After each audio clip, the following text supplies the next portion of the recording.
एक महत्वपूर्ण डेवलपमेंट बताने के लिए ये बयान मैं दे रहा हूँ। आप लोगों को पता ही है कि हम लोगों ने भागीदारी परिवर्तन मोर्चा की घोषणा 22 जनवरी 2022 को की थी। उस भागीदारी परिवर्तन मोर्चा के संदर्भ में ये महत्वपूर्ण डेवलपमेंट है, वो जानकारी हम आपको शेयर करना चाहते हैं, देना चाहते हैं।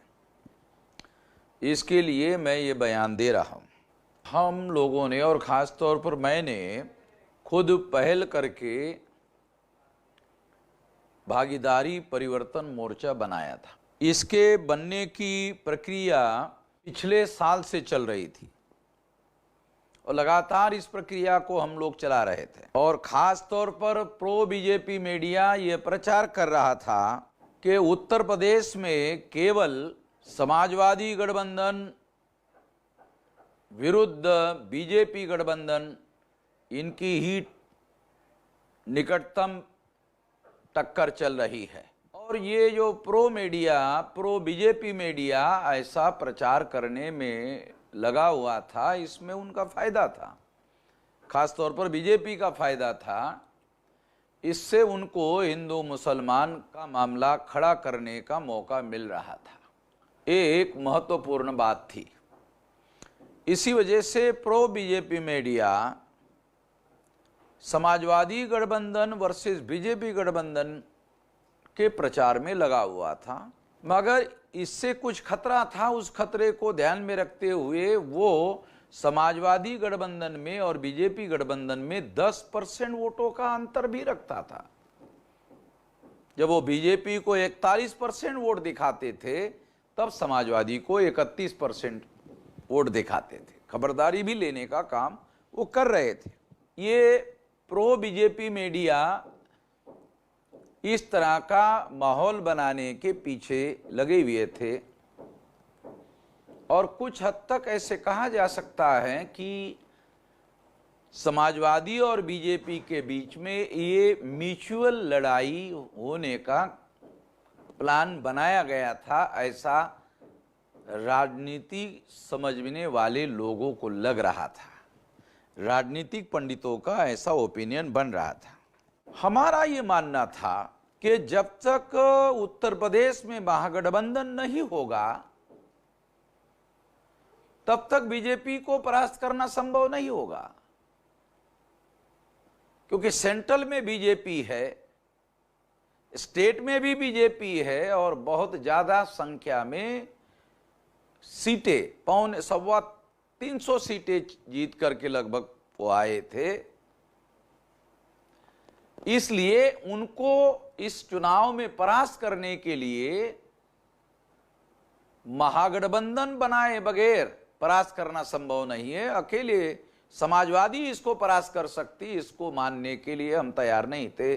और फील्ड का अध्ययन करने के बाद भी फील्ड के लोग भी इस बात को मानने के लिए रजामंद नहीं थे, राजी नहीं थे। तो पूर्ण बात हम लोग जानते थे और महत्वपूर्ण बात हम समझने की कोशिश करते थे। और इसीलिए हमारी कोशिश महागठबंधन बनाने के लिए हो रही थी। और इसी के तहत हमने 9 अक्टूबर 2021 को रमाबाई मैदान में विशाल रैली का आयोजन किया था। और उसमें मायावती को यह डर लग रहा था कि उनके लोग उस रैली में जा सकते हैं, ना जाए, इसलिए मायावती ने उसी टाइम को लखनऊ में रैली का आयोजन किया। तो हमारी रैली मायावती के रैली से 5 गुना बड़ी थी। 5 गुना में 1 गुना लोग उनके पास थे, इतनी बड़ी हमारी विशाल रैली थी। ये प्रयास महागठबंधन बनाने की दिशा में हम लोग आगे बढ़ रहे थे। और इसके पहले हम लोग जो छोटे छोटे दल थे, जिले लेवल के, 2 जिले लेवल के, 3 जिले लेवल के, 4-5 जिले के लेवल के जो कार्यकर्ता थे, संगठन थे, उनका हम लोगों ने गठबंधन बनाया था। लगभग 18 दलों का गठबंधन हमने बनाया था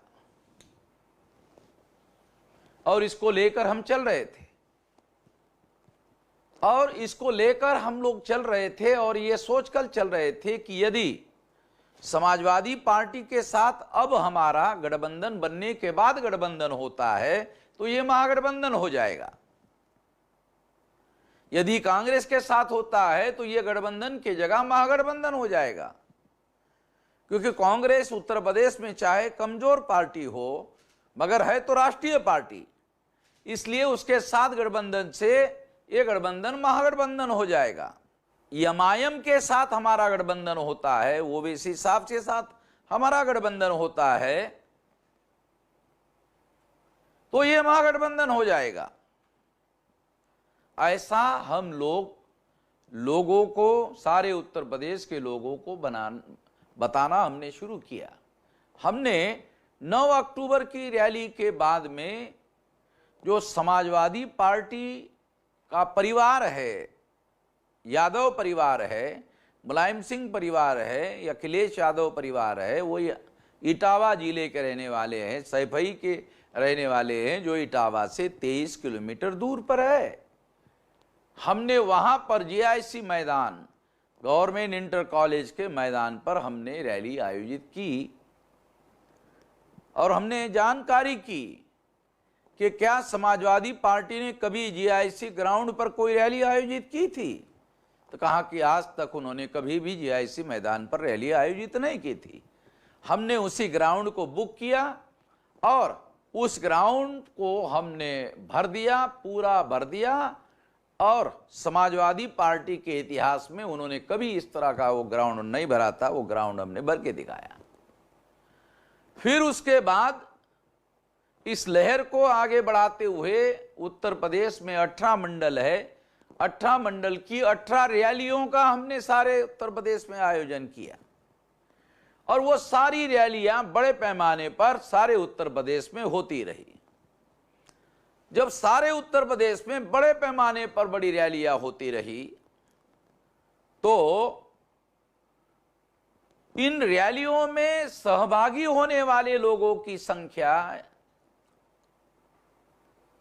बारीकी से गिनती करने के बाद राजनीतिक पंडितों का यह मत था कि इसमें एक एक आदमी जो सहभागी हो रहा है वो मायावती का, बहुजन समाज पार्टी का समर्थक वर्ग था, जो अब इनके साथ शिफ्ट हो रहा है। एक महत्वपूर्ण डेवलपमेंट हो रहा था।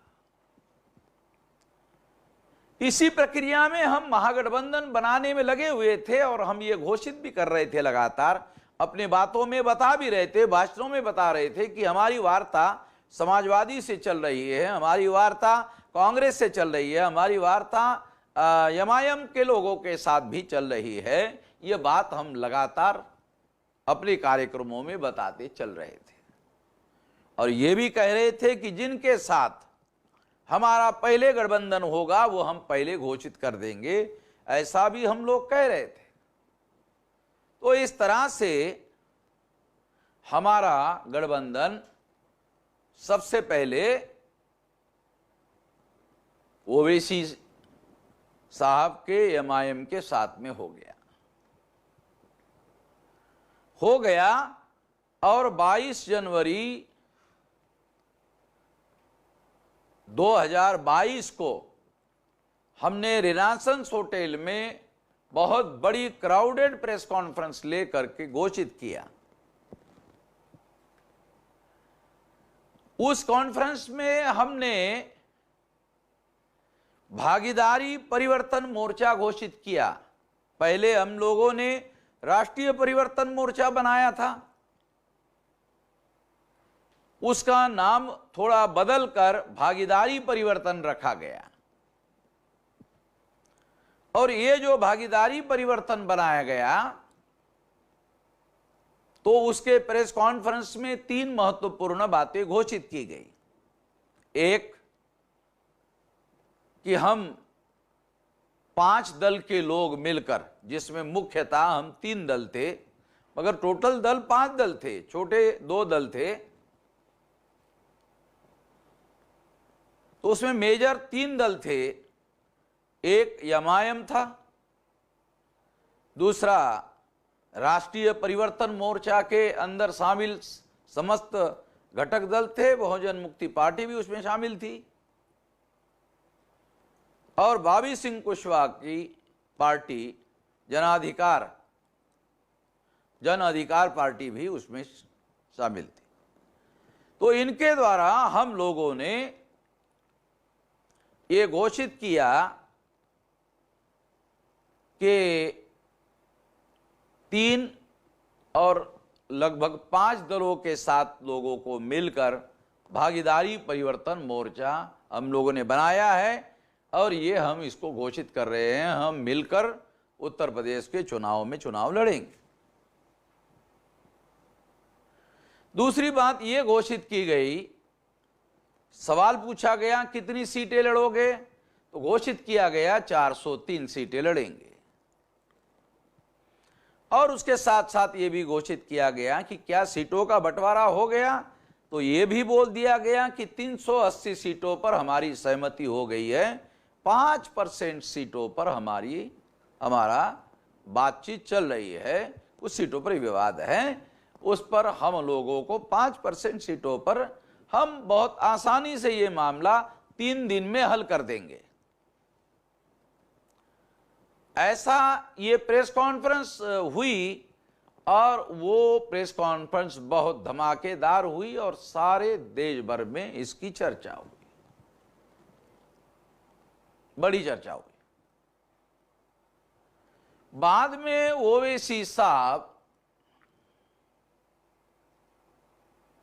हैदराबाद चले गए। हैदराबाद जाने के बाद ओवैसी साहब 26 जनवरी को वापस आए, और 26 जनवरी को सोशल मीडिया का एक कार्यक्रम आयोजित किया गया। उस कार्यक्रम में मुझे भी बुलाया गया, और उस कार्यक्रम में 2 सीटों पर समर्थन देने का ऐलान करवाया गया, तीनों के द्वारा, बाबू सिंह जी के द्वारा, मेरे द्वारा और ओवैसी साहब के द्वारा। मुझे वहां थोड़ी हैरानी हुई, क्योंकि जब मेरे सामने कागज रखा गया, उस कागज में पंडित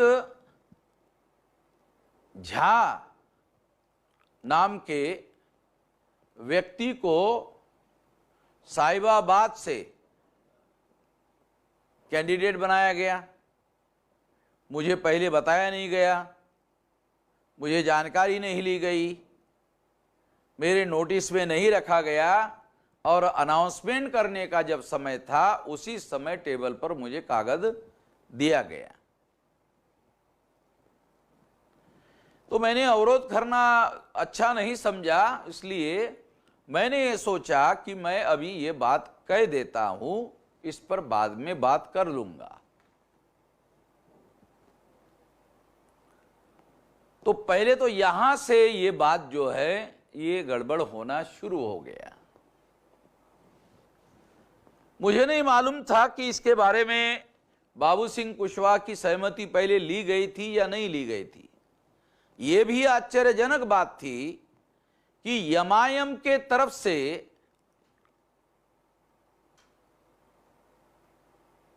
पंडित झा को टिकट दिया गया था, और इस मोर्चा का नाम भागीदारी परिवर्तन मोर्चा बनाया गया था।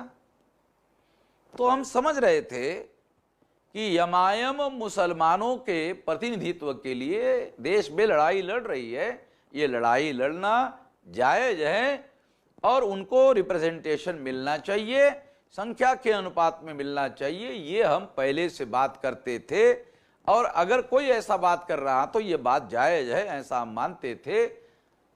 ये बात सोचकर मुझे बड़ी हैरानी हुई इस बात की कि एमआईएम के तरफ से पंडित झा को टिकट देकर भागीदारी देने का प्रयास किया, जिनके पास ओवर रिप्रेजेंटेशन है और जिनके पास देश की व्यवस्था पर पूरा तरह से कब्जा है, उनको भागीदारी, जिनको भागीदारी देने की जरूरत है उनको नहीं दिया गया, जिनको देने की जरूरत नहीं है उनको दिया गया।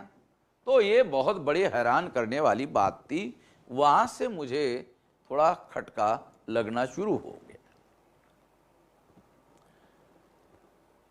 ये सोचने वाली बात है कि जब 22 तारीख को यह ऐलान हुआ, भागीदारी परिवर्तन मोर्चा का जब ऐलान हुआ, तो इससे समाजवादी पार्टी के लोग मायूस थे और बीजेपी के लोग बम बम थे, बड़े खुश हो रहे थे। उनको ऐसा लग रहा था कि हमारे गठबंधन से समाजवादी पार्टी का नुकसान होगा और भारतीय जनता पार्टी का फायदा होगा। ऐसा फर्स्ट इंस्टेंस में प्रो बीजेपी मीडिया और बीजेपी के रणनीतिकार ऐसा सोच रहे थे, ऐसा अंदाज लगा रहे थे। 22 के बाद 23 आ गई, 24 आ गई, 25 आ गई और 26 आ गई। तो ये 4 दिन में मामला कुछ समझने में बीजेपी और संघ परिवार के लोगों को समय मिल गया और उन्होंने ये सोचा कि इस गठबंधन का मास्टरमाइंड वामन मेश्राम है और वामन मेश्राम फाइबर एलिमेंट है। फाइबर एलिमेंट उसको बोलते जो हजम नहीं होता है, और इसलिए डॉक्टर लोग कहते हैं कि खाने में फाइबर ज्यादा खाना चाहिए जिससे पेट साफ होता है, वो हजम नहीं होता है। फाइबर जो एलिमेंट होता है वो हजम नहीं होता है, वो पेट साफ करता है, यानी बाहर निकल जाता है, वो हजम उसको करना संभव नहीं है। तो संघ परिवार के लोग इस बात जानते थे कि वामन मेश्राम फाइबर एलिमेंट है, ये हजम करना संभव नहीं है, वो इसका मास्टरमाइंड है। उनके मन में यह आशंका हुई। जब उन्होंने ये सोचा, विचार किया ठंडे दिमाग से, तब उनको लगा अरे एक ओबीसी का आदमी इस गठबंधन का मुख्यमंत्री पद का कैंडिडेट है और एक शेड्यूल कास्ट का 2.5 साल के लिए, 2.5 साल ओबीसी के लिए और 3 उप मुख्यमंत्री है। जब इन्होंने ये सारा कैलकुलेट करके देखा तो कैलकुलेशन के बाद उनको पता चला कि ये तो बीजेपी को भारी नुकसान पहुंचाने का कारण बनेगा। कैसे? क्योंकि जो ओबीसी बीजेपी के तरफ जा सकता था उस समूह का मुख्यमंत्री कैंडिडेट घोषित कर दिया गया। जो मायावती से दुखी लोग थे शेड्यूल कास्ट के, वो बीजेपी की तरफ जा सकते थे, उसका एक कैंडिडेट मुख्यमंत्री पद का कैंडिडेट घोषित कर दिया गया था। उनके लिए भी एक विकल्प पैदा कर दिया गया था। तीसरा, जो समाजवादी पार्टी से नॉन यादव वोटर था, वो जो समाजवादी पार्टी के साथ जाना नहीं चाहता और मजबूरी में उसको बीजेपी के साथ जाना पड़ता, उसके लिए एक विकल्प खड़ा हो गया। इसलिए वो फिर बीजेपी के पास भी नहीं जाएगा, वो इस विकल्प के पास चला जाएगा। परिणामतः बहुत भारी नुकसान बीजेपी को होने का खतरा पैदा हो गया। ये बात समझने को 3 दिन का समय उनको लग गया, या हो सकता है 2-3 दिन में ही समझ लिया हो, और समझकर फिर उन्होंने अपना खेल खेलना शुरू किया हो, ऐसा मुझे लगता है। अन्यथा जो एमआईएम मुसलमानों को हिस्सेदारी नहीं मिलती है इसका रोना उत्तर प्रदेश में रोते थे, वो एमआईएम पार्टी ब्राह्मण को टिकट बांटने का काम कर रही है, तो हैरान करने वाली बात थी। ओवैसी साहब उत्तर प्रदेश में मुसलमानों को रिप्रेजेंटेशन नहीं मिलता है, नहीं मिल रहा है, इसके बारे में जंग लड़ रहे थे। और जब टिकट बंटवारा करने का मामला आया तो जिनको और रिप्रेजेंटेशन है, जिनका सत्ता पर नियंत्रण है, ब्राह्मणों को उन्होंने भागीदारी देने की कोशिश की। जिनको भागीदारी नहीं मिल रही है उनको देना चाहिए, इसके लिए भागीदारी शब्द रखा गया था। इसके बजाय उन्होंने ब्राह्मण को टिकट देने का काम किया। बड़ी हैरान करने वाली बात थी। 23 सीटों का विवाद था और 22 तारीख को यह तीनों के द्वारा ऐलान कर दिया 23 सीटों का मामला है, 380 सीटों पर हमारी सहमति हो गई है। सारा का सारा रिकॉर्ड है, 22 तारीख का इसका रिकॉर्ड है, आप लोगों के पास भी रिकॉर्ड है। केवल 23 सीटों का मामला था और तीनों ने घोषित, ये 23 सीटों का मामला है, ये हम 3 दिन में हल कर देंगे। वो जो 3 दिन थे, 23, 24, 25 और 26 आते आते वो 23 सीटों का मामला सॉल्व करने के लिए एक बार भी पहल इस गठबंधन के कन्वेनर बाबू सिंह जी ने नहीं ली और दूसरे सीनियर पॉलिटिशियन ओवैसी साहब ने भी नहीं ली।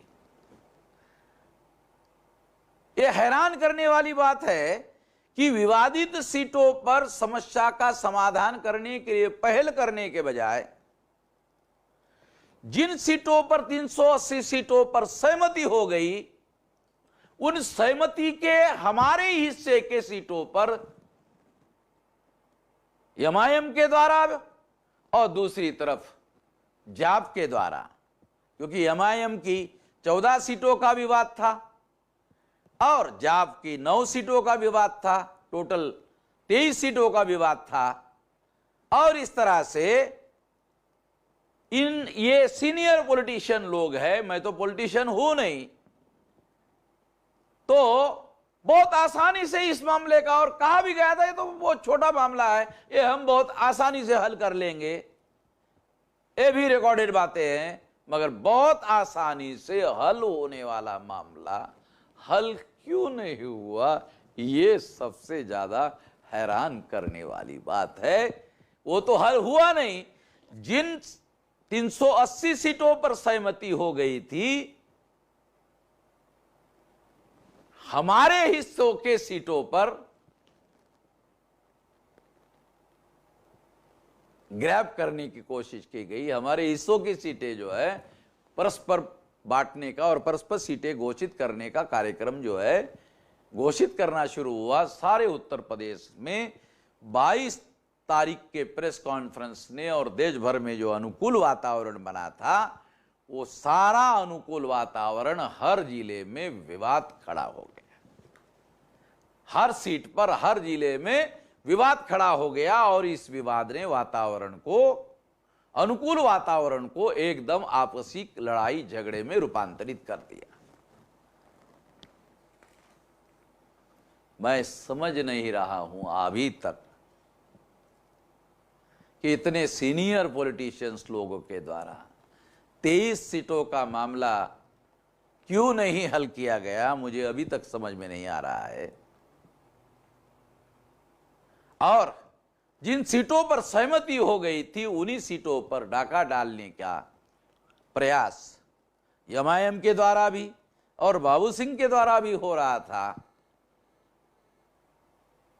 ये मैं अभी तक नहीं समझ पा रहा हूं कि ऐसा क्यों हो रहा था, मगर अब मुझे ऐसा लग रहा है कि बीजेपी ने इसके होने वाले परिणामों के बारे में जब आकलन किया होगा 23-24 को, तो उनको 2-3 दिन में पता चल गया होगा कि इसकी हानि बहुत बड़े पैमाने पर बीजेपी को होने वाली है और फिर बीजेपी के लोगों के द्वारा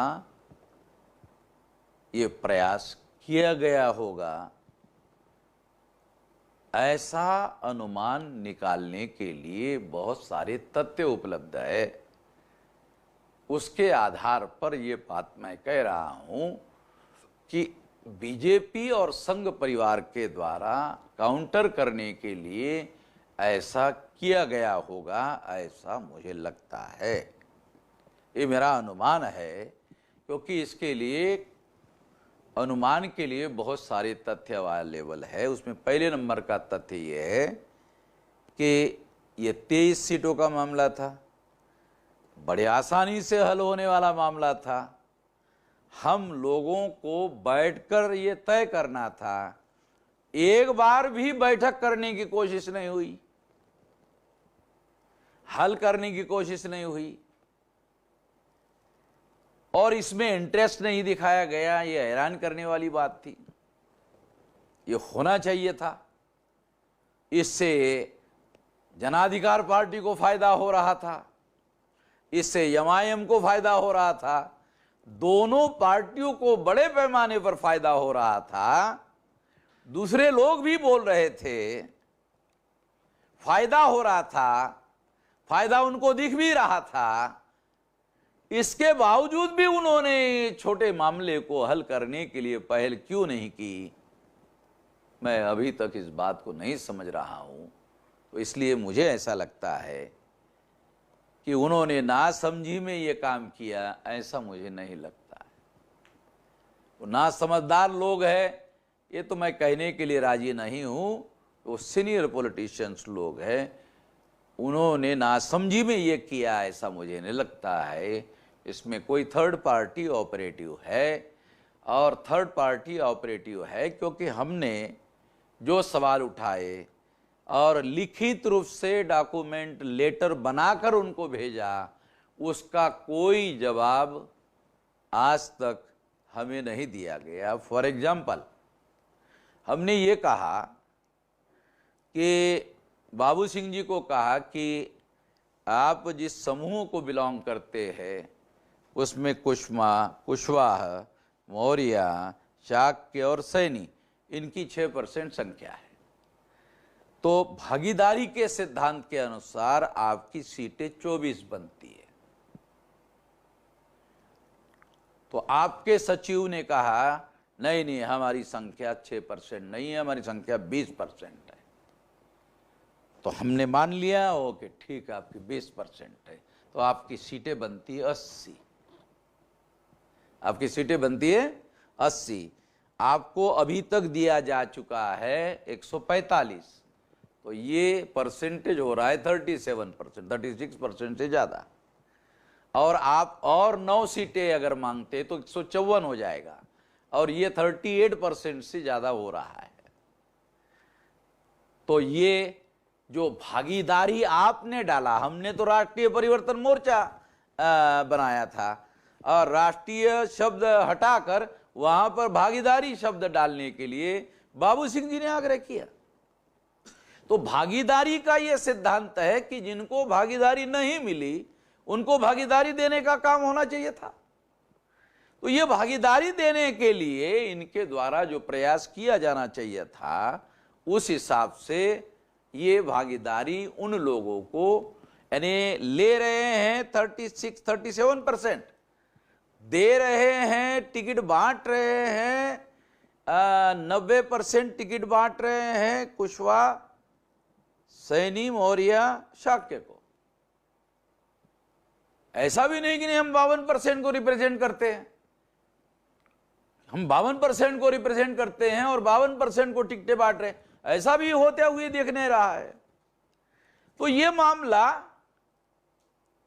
जब हमने लिखित रूप से उठाया, इसका कोई जवाब उन्होंने नहीं दिया, ना उनके पास उसका कोई जवाब है। हमने कहा ओम प्रकाश राजभर जी के साथ अगर आपका समझौता बाबू सिंह जी होता तो आप 145 सीटें लड़ते और वो आपको 145 सीटें देता है। जरा सोचो, इतना तो मैं 45 साल से राजनीति में नहीं हूं, मगर मुझे थोड़ी बहुत तो राजनीति की समझ है। ये तो ऐसी बात होती नहीं, तो विवाद करने की कोई वजह थी नहीं। ना विवाद करने की वजह होने के बावजूद भी, समस्या का समाधान करने की सारी संभावनाएं होने के बावजूद भी, और विवाद केवल 23 सीटों का था और जाब्ता केवल 9 सीटों का था, ये मामला हल करना ज्यादा मुश्किल नहीं था, फिर भी ये हल नहीं किया गया। ना समझी की वजह से हल नहीं किया, ये मानने के लिए मैं राजी नहीं हूं। 14 सीटों का विवाद ओवैसी साहब का था। ओवैसी साहब पढ़ाई लिखाई में बैरिस्टर है, बहुत ज्यादा सीनियर पॉलिटिशियन है। उनको जो तब तक अलॉटमेंट सीटें हो गई वो 88 हो गई, वो लड़ना चाहते थे 100 सीटें हो गई 88, यानी 12 ही सीटें बची। तो हमने उनको एक सवाल पूछा कि आपका संगठन जहां जहां है वहां 100% जगह पर आप कैंडिडेट लड़ रहे, आप लड़वा रहे हो। अगर आप 100% जगह पर कैंडिडेट लड़वा रहे हो तो गठबंधन में आप हमें समर्थन कहां करोगे? क्योंकि जहां जहां आपका संगठन है वहां वहां आप कैंडिडेट खड़े कर रहे, तो आपके पास संगठन कहां बचा हुआ है जो हमें समर्थन देने का काम करेगा? हमने तो हमारी हिस्से की 61 प्रथम ग्रेड की, ए ग्रेड की सीटें गठबंधन धर्म को निभाने के लिए त्याग दिया। हमारे पास नाम के साथ, सीट नंबर के साथ रिकॉर्ड है, ताकि गठबंधन बने। हमने पहल किया तो गठबंधन बनाने के लिए हमें त्याग करना होगा। तो हमने सोचा त्याग अकेले ही करने से गठबंधन कैसे बनेगा? त्याग तो तीनों को करना होगा, तीनों को करने से गठबंधन होगा। एक आदमी को करने से, एक संगठन को करने से गठबंधन नहीं हो सकता। ये बार बार बात बताने के बावजूद भी ये बात को नजरअंदाज किया गया। ये नजरअंदाज करना मैं नासमझी की बात नहीं मानता। ये नासमझी की वजह से हुई कि इनको राजनीति समझ में नहीं आती, इस वजह से उन्होंने ऐसा किया, ऐसा मैं नहीं मानता हूं। इसलिए मेरा ऐसा मानना है कि कोई थर्ड पार्टी इसमें ऑपरेटिव है और ये थर्ड पार्टी संघ परिवार है। और संघ परिवार ने इसमें इसलिए हस्तक्षेप किया क्योंकि उनको लगा कि इसके पीछे मास्टर माइंड वामन मेश्राम है और इसने जो रणनीति की बनाई है उसका सबसे गंभीर परिणाम बीजेपी के ऊपर होने वाला है। और इस वजह से ये परिस्थिति उत्पन्न हुई है। मैं, हमारे तमाम जो समर्थक लोग हैं जो हमसे उम्मीदें लगाए बैठे हुए सारे देश भर में कि हमने एक अच्छा काम किया, उन लोगों के सामने ये सारी बातें मैं अपना दुख रखना चाहता हूं। और ये दुख इसलिए भी रखना चाहता हूं कि मैं उनके उम्मीदों के अनुसार काम करने की कोशिश कर रहा हूं कि इस बात को, तमाम मजलूमों को, तमाम वंचितों को उनका गठबंधन बनाया जाए और गठबंधन बनाकर बात को आगे बढ़ाया जाए। मगर ये संकट हमारे सामने खड़ा हो गया है और इस संकट का क्या करना चाहिए, क्या करना होगा, क्या नहीं करना होगा, हम अपने समर्थकों को अपील करते हैं कि इसमें हमें क्या करना होगा। अपनी राय हमें सोशल मीडिया के द्वारा जरूर लिखकर भेजें।